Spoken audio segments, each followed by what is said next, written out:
chers frères et sœurs, notre père évêque avait invité le père abbé de Cîteaux à venir. Cîteaux a fondé Morimont, Morimont a fondé la Crète. Mais notre père abbé est en Norvège en ce moment, où il est en train de visiter un monastère que nous sommes en train de fonder. Donc il m'a demandé de le remplacer et donc, faute de grive, on mange des merles. Désolé pour vous. Mais... Nous fêtons aujourd'hui le 9e centenaire de l'abbaye de la Crète. Ça veut dire que la terre que nous foulons aujourd'hui est une terre sainte, sanctifiée par des siècles de prières des moines, où inlassablement ils ont cherché Dieu. Ils ont vécu leur vie monastique avec leurs forces et leurs faiblesses. Il y a, me semble-t-il, deux manières de célébrer cet anniversaire. L'une consiste à s'asseoir dans un fauteuil un peu plus confortable que ce que vous avez en ce moment, pour contempler tout ce passé glorieux. Cette multitude de moines qui ont prié ici, qui ont chanté en grégorien l'office divin, qui ont défriché, travaillé, bâti, façonné toute cette région. Et nous pouvons en être fiers et nous sentir héritiers de tout ce passé. Avec sans doute le regret de voir que tout cela est vraiment passé et qu'il reste peu de choses.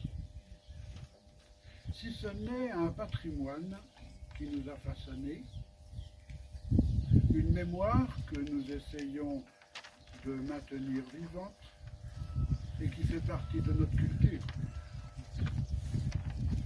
Nous sommes alors un peu saisis par un regret poignant de voir que tout cela est fini, même si nous essayons de ne pas en perdre le souvenir. La deuxième façon de célébrer cet anniversaire, c'est de faire nôtre l'évangile que nous venons d'entendre. Loin de nous satisfaire d'une mélancolie de gardien de musée, nous nous mettons à l'écoute de la parole de Dieu, comme l'ont fait ici les moines pendant des siècles. Et que nous dit Jésus aujourd'hui? Je vous envoie. Avez-vous remarqué qu'à 3 reprises dans l'évangile que nous venons d'entendre, le terme est repris, le Seigneur désigna 72 disciples et les envoya 2 par 2. Il leur dit, priez le maître de la moisson d'envoyer des ouvriers à sa moisson. Voici que je vous envoie comme des agneaux au milieu des loups. Il ne s'agit plus de rester assis dans un fauteuil à contempler les gloires passées. Il s'agit de se lever, de se mettre en route à la suite du Christ, de marcher d'un pas allègre sur les routes de l'Évangile. Et c'est bien ce qu'ont fait les moines qui ont vécu ici, qui tentent tout pour répondre à l'appel du Christ. Ils sont devenus disciples. Ils se sont nourris de la parole de Dieu. Ils ont exercé la charité fraternelle. Ils ont prié, prié, prié. Et pour pouvoir marcher allègrement, ils sont partis léger. Pas de bourse, ni sac, ni sandales. Non, laissez tout pour suivre le Christ. Partir léger, mais avec la force de Dieu. Et devenir messager de paix.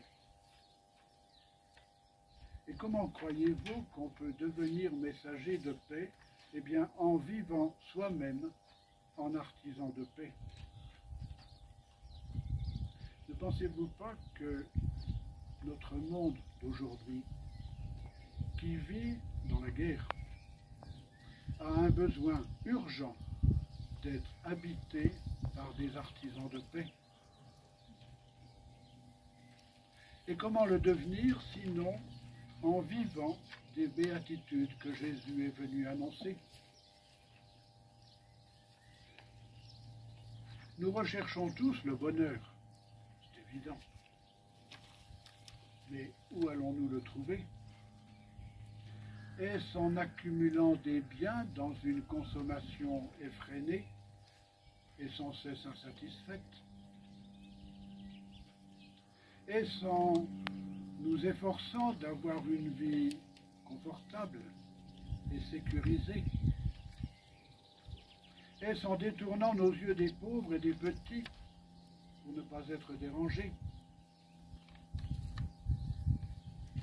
Jésus ne nous appelle-t-il pas plutôt à nous débarrasser de ce qui nous encombre et à voler au secours de ceux qui souffrent et qui pleurent? N'avons-nous pas à être le bon samaritain du blessé au bord de la route, plutôt que de passer à côté sans le regarder, tellement nous sommes préoccupés de nous-mêmes? Priez le maître de la moisson d'envoyer des ouvriers pour sa moisson, nous dit Jésus. Et n'oublions pas que ces ouvriers que nous désirons, c'est d'abord nous-mêmes. Est-ce que je me considère comme le serviteur de Dieu et des autres? Est-ce que je suis prêt à être artisan de paix? Est-ce que je suis prêt à donner ma vie pour les brebis qui s'égarent et pour lesquelles le bon pasteur donne lui-même sa vie? Voilà à quoi le Seigneur nous appelle aujourd'hui. Et quel est le sens d'une prière pour demander des vocations si moi-même, d'abord, je ne donne pas ma vie? C'est facile de prier le Seigneur en disant « Ah Seigneur, donne-nous des prêtres, des religieux, des religieuses. » Mais qu'est-ce que je fais pour que cette prière soit une expression vraie de ma vie? Ma vie est-elle en cohérence avec la prière que je fais? Sinon, c'est de la blague. La vie donnée, est-ce que ça me concerne? Suis-je moi-même prêt à donner ma vie à Dieu et aux autres? Est-ce que je suis prêt à offrir ma vie à Dieu totalement sous la forme qu'il voudra? Au fond, quelle est la place de mon baptême dans ma vie? Ma route est-elle celle sur laquelle Dieu m'appelle? Pas de plus grand amour que de donner sa vie pour ceux qu'on aime. C'est à cela que Dieu nous appelle. Et c'est bien pour ça que nous célébrons le sacrement de l'amour, cette Eucharistie où nous revivons la passion et la résurrection du Christ qui donne sa vie pour nous. La croix du Christ est notre fierté, saint Paul nous l'a redit tout à l'heure. Et sur cette croix, Jésus a donné sa vie. Ah Seigneur, envoie des ouvriers pour ta moisson. Envoie-nous. Et avec nous beaucoup d'autres qui soient prêts à donner leur vie pour ta gloire et le salut du monde. Amen.